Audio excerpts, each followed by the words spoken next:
I'm Mark Stewart, and though I wasn't on stage tonight in New Haven, I wanted to respond as if I were. I'm Mark Stewart. This is the Daily Fire Special Edition. This question came early from Russell Blair of The Current, asking both candidates about low-cost housing.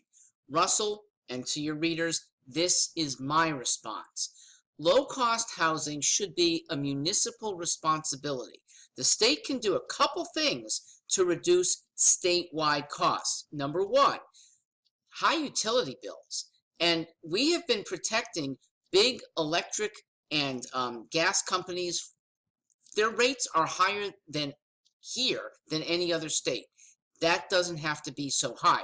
Landlords have to pass on those costs, or if tenants pay them themselves, then they're adding to their cost.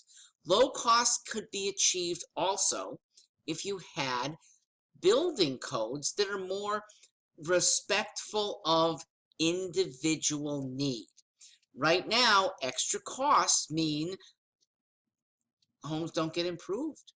Or if they do, the tenant has to pay more because the landlord needs to recoup that. Now, municipalities could control housing costs if they are more permissive on who can live in a dwelling. How many individual people that are unrelated, usually that's 3. If you have a town that allows 4, 5, 6, maybe no limitation, as long as they aren't disruptive, the neighborhood is fine. That allows people to share expenses, to have lower rents. I do this. I let 3 individuals join on my homes, and they are able to get a really good deal. They pay $650, including utilities, to have a decent room in a shared home. If we could have 5 or 6 people in a house without violating any rules, it's better for tenants even more so.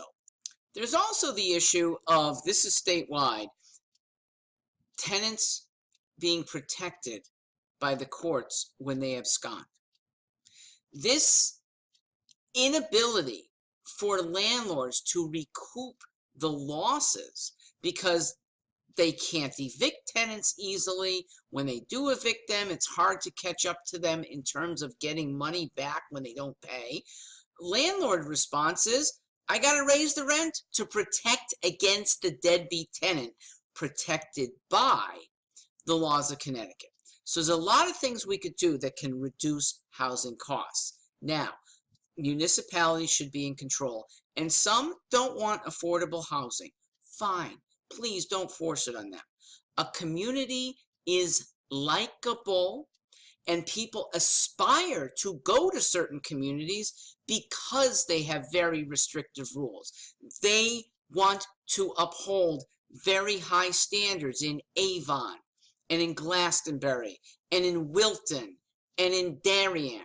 So they're not restricting people based on nationality or race. They may be restricting it based on ability to pay, but anybody can overcome it. Money is green in anybody's hands.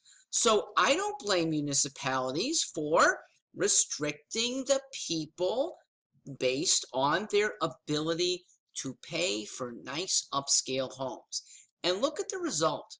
Really good towns get better because they have places that people aspire to. Avon is the top town in the Hartford area. It has a lot of restrictions, has some low-cost housing, but they do generally keep that to a minimum. And yet people really, when they can, would like to go there. West Hartford, very diverse place with fairly strict building and codes. So why not let municipalities decide? And with it, many of them will attract people who take care of their property better, people who are more community oriented. That's not the case in Waterbury. That's not the case in many pockets of New Britain. What a shame. They've let their standards be too relaxed, and they become hard up cities because of it. So let municipalities decide. Don't impose much from the state level. You'll have a better result. Thanks for asking.